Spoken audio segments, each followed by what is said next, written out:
Hello everyone, I'm Bocheng Xiang from Fudan University. Today I'm excited to present our work titled Pick in the Poke, Automatically Detecting and Exploiting Link Following Vulnerabilities in Windows File Operations. So let's begin with some background. There are many symbolic links in Windows system, and among them, there are two types of symbolic links without an administrator privilege: directory junctions, which map one directory to another, and object manager symbolic links, which can reference files or devices within the object manager namespace. By combining these two symbolic links, a low-privileged user can create a link that points to arbitrary file. And moreover, opportunistic lock, which named OP lock, allow a user to lock files, delaying all other operations on it, which means that an attacker can leverage this lock to create a brief window in which they replace the target with a malicious symbolic link. So building on our background, the link following attack proceeds in three straightforward steps. The first, attackers create the malicious symbolic links to protected files. And the second, the privileged application performs its file operation on the link without validating. And finally, the operation is redirected to the protected file, resulting in access or modification under elevated privileges, and consequently, the security risks caused by LF vulnerabilities into the following two categories: denial of service and local privilege escalation. So let's illustrate this with a real-world arbitrary file delete vulnerability. This application exposes a clean temp file method over IPC that any user can invoke. And internally, it scans the file system temp directory for files ending in .tmp and deletes each one. We can see that in line 4 to line 9. And successfully exploitation depends on precise file operation order, ensuring symbolic links is in place exactly between the file enumeration and deletion. So to achieve this, the attacker first creates attack.tmp file in the temp folder and places an OP lock on it. We can see that in line 2 to line 3. And when clean temp file opens attack.tmp file, the OP lock hits and delays the deletion. So during this time window, the attacker replaces attack.tmp file with a symbolic link pointing to an arbitrary protected file and then releases the lock. We can see that in function trigger callback. And as soon as the OP lock is lifted, the privileged process resumes and follows the symbolic without validation and deletes the protected file under elevated privileges. To answer the three questions, we conducted a comprehensive analysis of 145 link following vulnerabilities from the past 5 years. And in examining their root cause, we found that most of cases arose from a failure to properly validate symbolic links in file operations. We then classified the dangerous operation and discovered that unsafe creation, writing, and overwriting together accounted for roughly one-third of the cases, while both unsafe copying, moving, and access control misconfigurations each represented about 9.7%. Most strikingly, unsafe deletion emerged as the most prevalent type, responsible for 46.8% of the vulnerabilities. Finally, when probing the obstacle to automating detection and exploitation, we observed that nearly half of all cases, about 46%, were guarded by complex file state constraints. So building on our empirical study, we recognized that automating link following vulnerabilities detection depends first on effectively solving file state constraints. And this is the challenge one.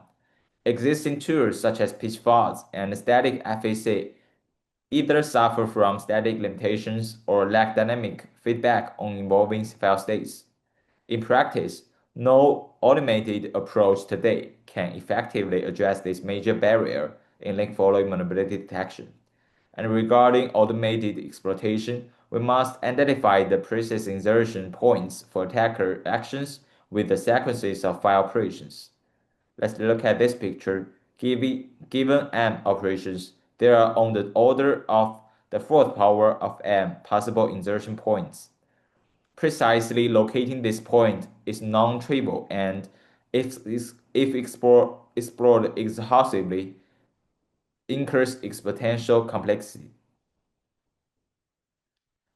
And our idea is to automate link following vulnerabilities detection and exploiting by clearly separating the process into two phases, exploration and exploitation.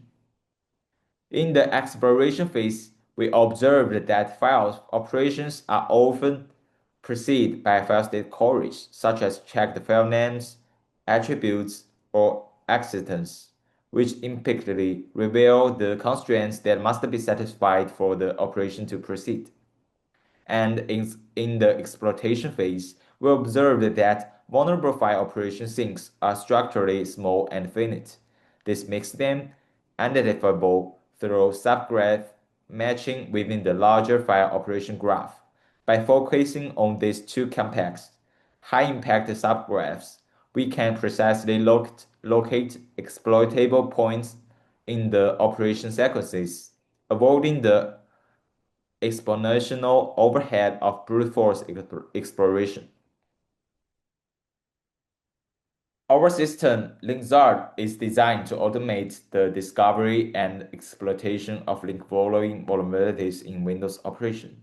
At a high level, it operates in two distinct phases, exploration and exploitation. In the exploration phases, LinkZard begins by issuing IPC calls to privileged processes, simulating legitimate user behavior. And then, during the file state fuzzing phase, it attempts to uncover as many hidden file state constraints as possible. In the exploitation phase, LinkZard generates a file operation primitive graph, which also called FOPG, and performs subgraph matching to locate sinks and constraint location. Finally, LinkZard outputs the exploitation code along with the four operation paths that lead to successful exploitation. Let's now take a closer look at the exploration phase. LinkZard systematically mutates the input parameters of privileged interfaces to explore these diverse file operation paths. It starts by extracting RPC interface and definition from IDL metadata, which provides detailed information about available methods and their parameter types. Based on the information, LinkZard generates the necessary parameters for IPC calls, including recursively constructed nested structures for complex arguments. These inputs are then used to invoke privileged interfaces, triggering various file operations and uncovering different execution paths. And continuing with the exploration phase, the second key component is file state fuzzing, which aims to infer and solve file state constraints and trigger alpha vulnerabilities during privileged file operations. First, LinkZard instruments key file state query APIs to monitor how the target application inspects the file system. This allows it to capture constraints related to file names, patterns, attributes, or size that must be satisfied before a sensitive operation is performed. Second, LinkZard applies a variety of mutation strategies to generate varied query relevant file states, and this including varying file extensions, renaming files, altering sizes, or manipulating timestamps.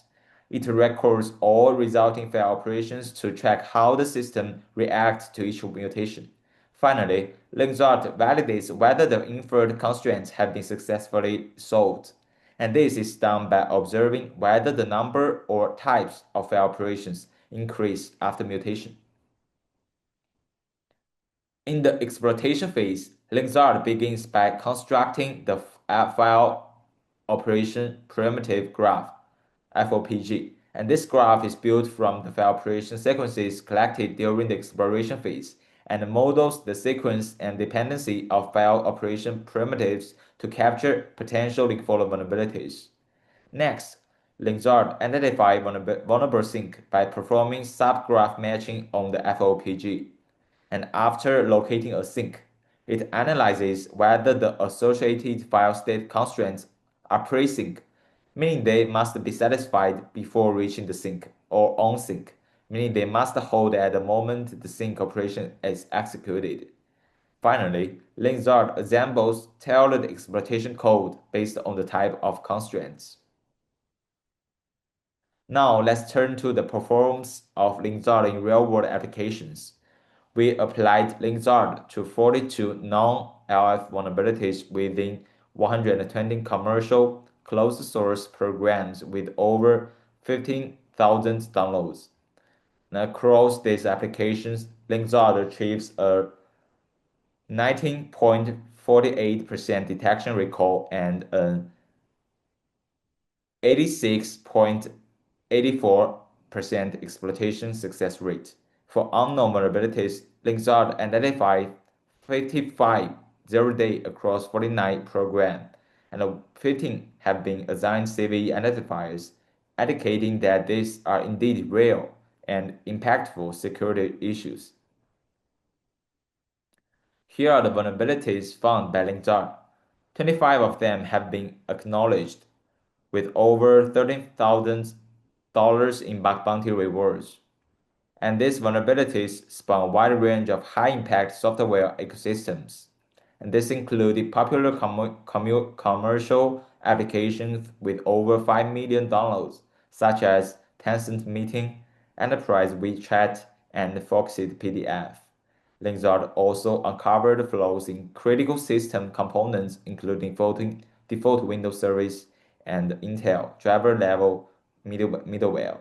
And moreover, we identified previously unknown LF vulnerabilities in products from major vendors such as Microsoft, Apple, Intel, JetBrains, and VMware and Tencent, highlighting the widespread and the largely overlooked nature of link following issues across both consumer and enterprise software platforms.